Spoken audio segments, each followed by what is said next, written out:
কবে থেকে বলতেছি বিয়ে করো বিয়ে করো, কেউ একজন আসলে তো আমার কাজে হেল্প হবে তাই না? একা একা সব কাজ করা লাগে আমার। আমি তো ভেবেছিলাম তুমি রাগ করবে, এই ভয় তোমাকে বলা হয়নি। এইটা তো আমার সেই কত দিনের স্বপ্ন। ও আচ্ছা, এমন কেউ আছে নাকি তোমার পছন্দের? আর ওই যে প্রিয়া আছে না, ও তো খুবই মিষ্টি একটা মেয়ে। আর তোমার আরেকটা বান্ধবী আছে না সুমাইয়া, ওর সাথে তোমার আরো ভালো মিল হবে। হ্যাঁ আচ্ছা জয়, তোমার বিয়ে আমি পরেই দিচ্ছি।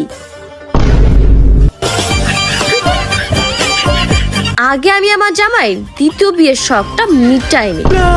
আল্লাহ গো, তুই কোন আইলি? সরি সরি, ভুলে কি গেছি। বলছো তুমি? আরেকটা বিয়ে করবে তাই না? আরেকটা বিয়ে পালাই।